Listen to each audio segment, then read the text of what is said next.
Good morning, dear students. Today in this session, we are going to discuss about the another element of directing as called as communication. So communication is one of the very important elements at a time of you are going to transferring the information from one to another.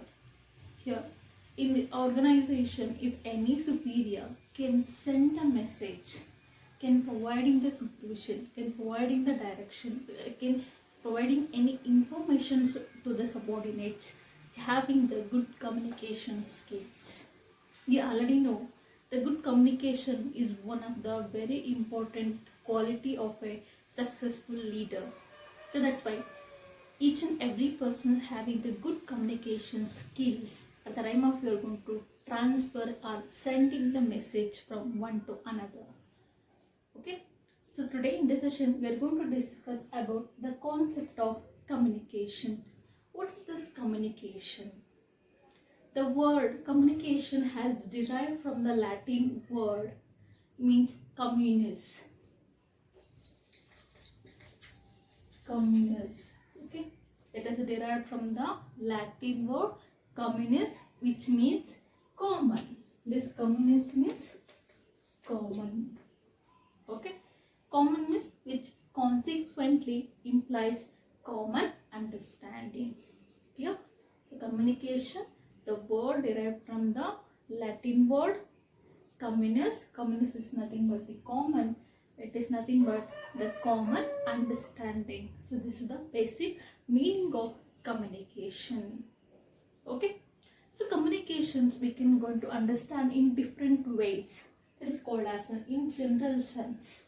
The communication means it is understood as a process of exchange of ideas, views, facts, feelings, etc. between or among people to create common understanding.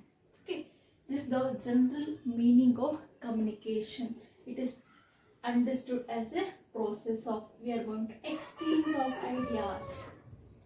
If a communication that is happening between the two persons, we are going to exchange ideas from one to another. Exchange of ideas, not only exchange of ideas, including views and facts and feelings.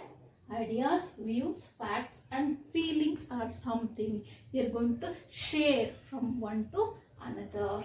Okay, it between or among people are to create a common understanding. Here one person after send a message to another, that person can going to understand. Understanding, it is very much important for thing into the communication process. Okay, after sending the message, if after send the message to the sender, the receiver clearly can understood this message. After that only that communication can be effective. Otherwise it is not possible to convey the message. So that's why understanding is also very important. So basically the communication means here one person can send the ideas, facts, figures or feelings from one to another. So finally the receiver can clearly understood these are all those things what he can send. So this complete process which we consider as the communication. Okay, ಅಂದರೆ communication ಅಂತ ಇಲ್ಲಿ ಕನ್ನಡದಲ್ಲಿ ಸಂವಹನ ಅಂತ ಕರಿತೀವಿ. ಸಂವಹನ. Okay, ಇಲ್ಲಿ ಏನು ಮಾಡ್ತಾರೆ, ಒಬ್ಬ ವ್ಯಕ್ತಿ ಮತ್ತು ಇನ್ನೊಬ್ಬ ವ್ಯಕ್ತಿಗೆ ಯಾವುದೇ ಒಂದು ಮೆಸೇಜ್, ಒಂದು ಇನ್ಫಾರ್ಮೇಷನ್, ಒಂದು ವಿಷಯವನ್ನ ಇಲ್ಲಿ ಅದಲು ಬದಲು ಮಾಡ್ಕೊತಾರೆ. ಓಕೆ, ಅಂದರೆ ಒಬ್ಬ ವ್ಯಕ್ತಿ ಇನ್ನೊಬ್ಬರಿಗೆ ಏನಾದರೂ ಒಂದು ವಿಷಯ ಹೇಳಿದಾಗ ಇನ್ನೊಬ್ಬ ವ್ಯಕ್ತಿ ಅದನ್ನ ಅವನು ಸರಿಯಾಗಿ ರೀತಿ ಸ್ವೀಕಾರ ಮಾಡಿ ಅದನ್ನು ಅರ್ಥ ಮಾಡಿಕೊಳ್ಳುವ ಒಂದು ಪ್ರೋಸೆಸ್ಸೇ ಅದನ್ನು ನಾವಿಲ್ಲಿ ಸಂವಹನ ಅಥವಾ ಕಮ್ಯುನಿಕೇಷನ್ ಅಂತ ಕರಿತೀವಿ. So this is the general meaning of communications. So another one, this definitions is given by Harold Kuhns and Hans Rich. According to these persons, so communication means communication as transfer of information from the sender to the receiver, which the information being understood by the receiver. Okay, so this is the definition given by the Harold Kuhns and Hans Rich. Communication is transfer of information. We are going to transferring the information from one to another. from the sender to the receiver. So here sender can transfer the information to the receiver, which the information being understood. After he can transferring the receiver, it can be understood that information. Okay, so that is this process which will be called as the communication. Clear?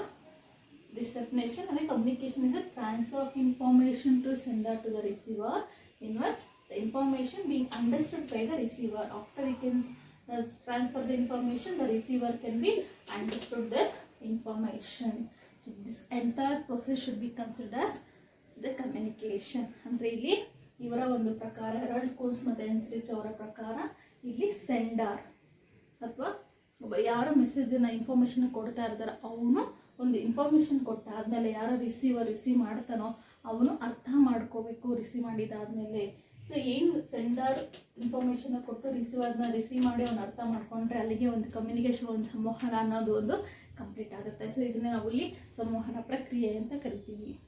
Yeah, so this is the meaning and definitions of communications.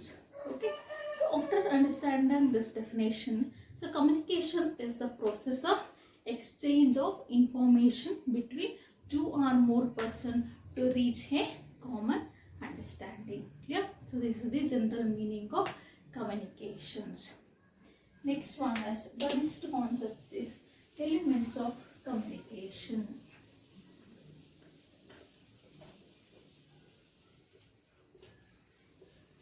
Okay, so what are the various different elements of communication?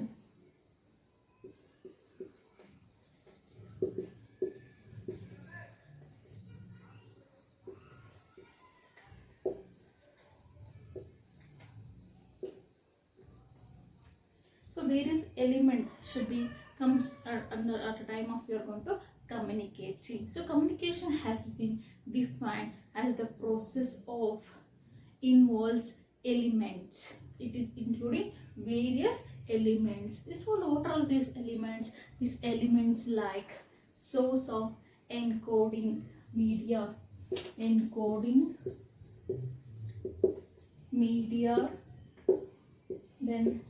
decoding. So here we can receive the sender, then receiver, then message. Okay, then noise. So these are all those things should be considered as the various elements of communication. Yes, this involves like source, encoding, media or channel, receiver, decoding, noise, finally the feedback.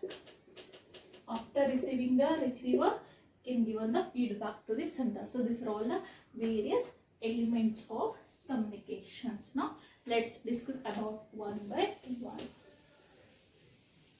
Okay, so number one, a sender. Okay, so sender and receiver, these two persons is very important into the communication. So without these two persons, the communication process should not complete it. So that's why sender is very important. He can go to send a message. Okay, means a sender means okay, he is a person who conveys his thoughts, ideas or facts or feelings to the receiver. Okay, he can share this thoughts, ideas and feelings to the receiver. The sender represents source of communication. It should be considered as the source of communication. Basically he can only having the complete information and send to the receiver. Yeah, he is the sender. Another one is message. Okay, so message also is very important. What is this message? Message is nothing but it is the content. What is the content? Actually, what is the ideas, then feelings, and after that any suggestions. Okay, feelings, suggestions or order intended to be communicated. Okay, this message including these things, that is called as an ideas or feelings or suggestions or orders. Okay, so these are all those things which are included into the messages. So it can be, the sender can send to the receiver. Yeah, so message is nothing but it is the content. It is the content of ideas, feelings, suggestions, orders, etc. intended to be communicated. Okay, really ಇಲ್ಲಿ communication ಅಲ್ಲಿ sender ಅಥವಾ ಒಂದು